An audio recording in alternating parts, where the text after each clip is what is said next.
प्यारे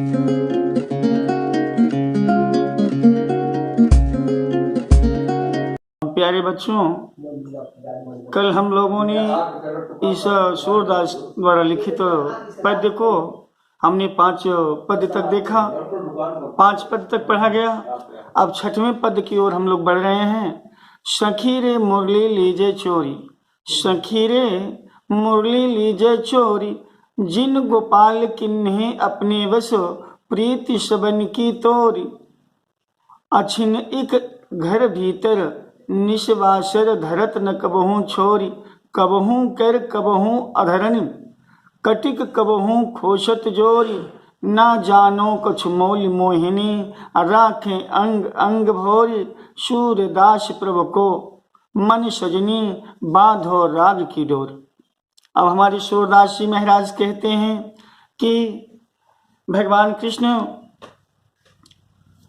ये सखियां जो है कह रही हैं, गोपियां एक दूसरी गोपी से कहती हैं कि हे सखी, कृष्ण की मुरली को हम लोग क्या करें, चुरा लें। चुरा लेना चाहिए। इस मुरली ने कृष्ण को अपनी ओर जो है आकर्षित कर लिया है, अपनी ओर जो है बसा लिया है।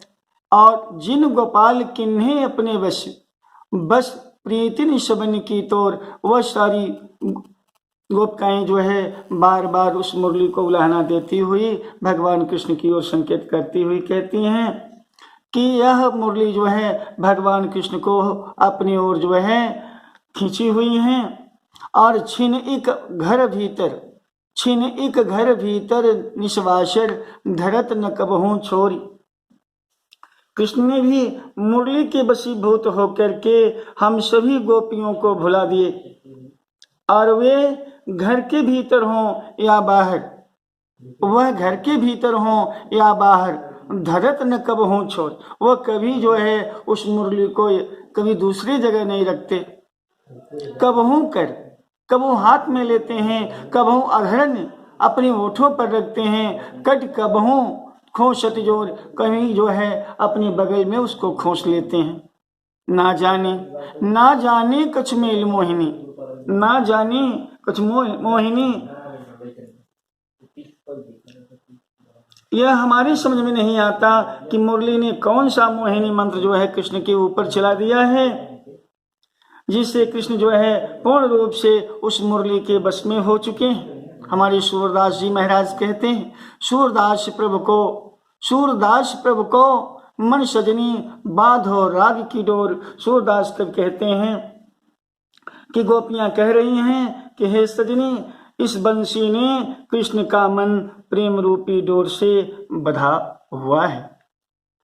अगले पद में आए, अगले पद में देखें, सूरदास जी ने लिखा है कि कह रहे हैं कि ऊधो मोहि ब्रज विसरत नाहि, ऊधो मोहि ब्रज विसरत नाहि, वृंदावन गोकुल बन उपवन, सघन कुंज की छाही। प्रात समय माता जसमति और नंद, देख सुख पावत, माखन रोटी दही सजायो, अतिहित साथ खवावत, गोपी ग्वाल बाल संग खेलत, सब दिन हसत रिसात सिरात। सूरदास धन धन ब्रजवासी, जिनसो हित जदुजात।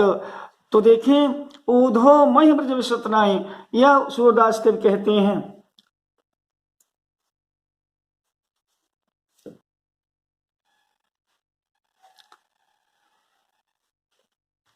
सूरदास कवि कहते हैं कि श्री कृष्ण उद्धव से कह रहे हैं कि श्री कृष्ण जो है उद्धव से कह रहे हैं कि हे उद्धव, मैं ब्रज को कभी भूल नहीं पाता। यह ब्रज जो है मैं भूलना भी चाहता हूं लेकिन भूलता नहीं, और किंतु मेरे लिए यह संभव नहीं हो पाता। तो वृंदावन गोकुल बन उपवन, सघन कुंज की छाही। वृंदावन और गोकुल का जो बागीचा है, सघन कुंज की जो छाइयाँ हैं, वह सो है हमारे मन को मोह लिया है। मैं उसको विसारना चाहता हूँ लेकिन उसके बाद भी मैं विसार नहीं पाता। और वृंदावन और गोकुल की वन उपवन सभी मुझे याद आते रहते हैं।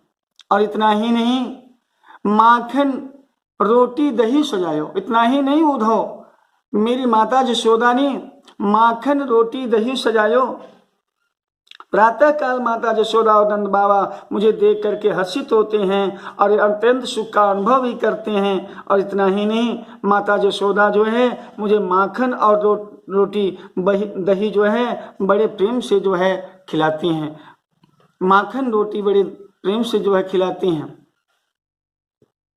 गोपी ग्वाल बाल संग खेलत। इतना ही नहीं उद्धव, हम जो है ग्वाल बालों के संग वहाँ खेलते थे। सब दिन हंसत सिरात, और सारे दिन हमारे आराम से बीत जाते थे, मालूम नहीं होता था कि ये समय कब बीत गया। सूरदास धन धन ब्रजवासी। अब सूरदास अपनी शब्दों में कहते हुए चलते हैं कि भगवान कृष्ण कह रहे हैं उद्धव जी से कि धन धन ब्रजवासी, वहाँ के रहने वाले लोग धन्य हैं जिनसो हित जदुजात। उन्हें कृष्ण के अतिरिक्त ऐसी हितैषी और कौन मिलने वाला है।